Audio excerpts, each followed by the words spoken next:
vous êtes le président de l'association SEMFilm, cette association-là qui est à la base du festival Ciné Droit Libre. Nous sommes à la 11e édition, la première édition après Blaise. Quel sentiment après, donc, pour ce premier festival après Blaise? Je crois que c'était un rêve au départ. Hein. C'est 3-4 personnes avec 10 films qui commençaient au tout premier festival avec des salles dont on n'était pas sûr. Je me rappelle que pour projeter Boribana, le film qui a créé le festival, on a dû louer le CBC pour commencer et c'était difficile déjà.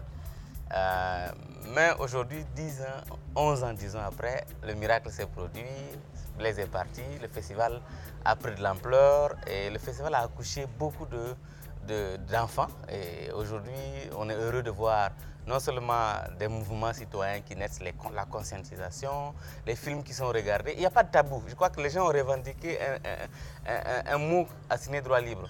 Quand ils veulent parler, qu'on veut les censurer, on dit que c'est Ciné Droit Libre. Pourquoi on dit que c'est Ciné Droit Libre? C'est là où la parole est libre. C'est là où le droit est autorisé. Où tout le monde peut dire ce qu'il pense de l'autre, même qui est juste à côté de soi, pour dire qu'il a mal fait, sans forcément prendre les armes contre lui, mais lui dire la vérité. Je crois qu'après Blaise, c'est déjà avoir accès à tous les espaces culturels qui nous étaient fermés.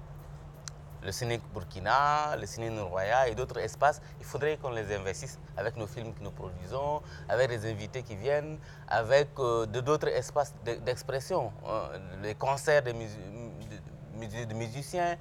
Donc tout ça, c'est le festival qui essaie de fédérer. Donc ce n'est plus seulement un festival de films. On projette les films, on s'en va, mais c'est devenu un événement où on donne la parole aux jeunes sur tous les supports. Justement, après le festival, vous êtes arrivé à la mise en ligne d'une web télé sur les droits humains et la liberté d'expression qui couvre aujourd'hui 8 pays d'Afrique. Qu'est-ce que vous visez en réalité à travers toutes ces innovations dans la conscientisation, dans l'armement des consciences des jeunes africains? Le constat était justement qu'on a vu que tout était fermé. Quand vous avez un appareil gouvernemental où les médias d'État n'appartiennent qu'aux partis au pouvoir, où les espaces publics prévus, l'éducation, tous ces espaces où les jeunes doivent se former sont tenus de main de fer par un régime, il est évident qu'il faut créer d'autres espaces. Donc la télé, sur laquelle nous parlons, Droit Libre TV, c'est justement cet espace-là, de donner 200, 300, 500 vidéos aujourd'hui qui sont sur la toile. C'est un miracle. Dans 5 ans, dans 10 ans, quand les gens vont repartir sur cette télévision, vous aurez non seulement des archives, la mémoire d'une jeunesse qui bouge, comment elle a été construite, comment elle rêve, et comment elle s'exprime elle-même dans ses espoirs, dans ses doutes. C'est tout ça qu'on permet à cette télévision de faire passer. Il est évident que tout en voyant ça, on crée une compétition avec les télévisions classiques. Avec le TNT qui arrive, tout ça, ça va créer une nouvelle façon de communiquer. Et donc, au niveau de l'association, nous avons dit qu'il ne faut pas seulement se limiter à communiquer de façon classique. Il faut toujours inventer de nouveaux canaux de communication. Et aujourd'hui, celui qui n'est pas sur la toile, c'est comme s'il n'existait pas encore. Alors, tenu par le temps, nous sommes. Dernière question. Un mot sur le thème de cette 11e édition, quand la jeunesse se met debout. La jeunesse africaine a été toujours considérée par les dirigeants africains comme un danger, un risque déstabilisateur. Mais vous mettez cette jeunesse encore debout pour faire quoi? Je crois que quand la jeunesse se met debout, tout est possible. Et les changements des constitutions sont suspendus ou en tout cas momentanément arrêtés. Les gens réfléchissent 2-3 fois avant de changer les constitutions. Les longs règnes sont plus ou moins mis en pointillé ou en danger. Et quand la jeunesse se met debout, on peut construire une nouvelle Afrique. On peut rêver d'un avenir plus radieux que ce qu'on a avant. Un proverbe dit que le vieillard assis voit plus loin qu'un jeune debout. Mais la jeunesse qui se met debout aujourd'hui met même en danger le vieillard qui est assis.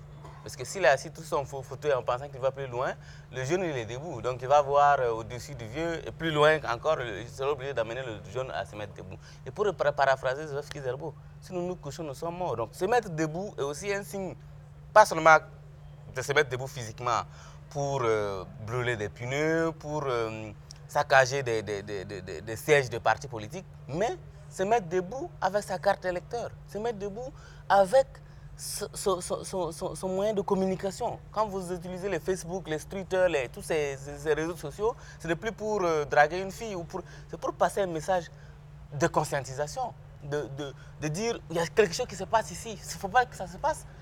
Quand vous regardez des politiciens qui font des faux pas, qui, dans un discours politique, donne un mauvais signal, tout de suite, tout le monde tombe sur lui à bras raccourcis. Il est obligé de changer son discours, de demander pardon, de faire son mea culpa. Donc ça, c'est déjà le signal d'une jeunesse qui est debout, qui ne se laisse plus raconter l'histoire, qui compte elle-même l'histoire. Président, merci d'être venu sur ce plateau et bon vent à la suite de la 11e édition du festival Ciné Droit Libre. La subversion continue, comme vous les aimez à le dire. Merci beaucoup à toute l'équipe de Droit Libre TV et bonne subversion.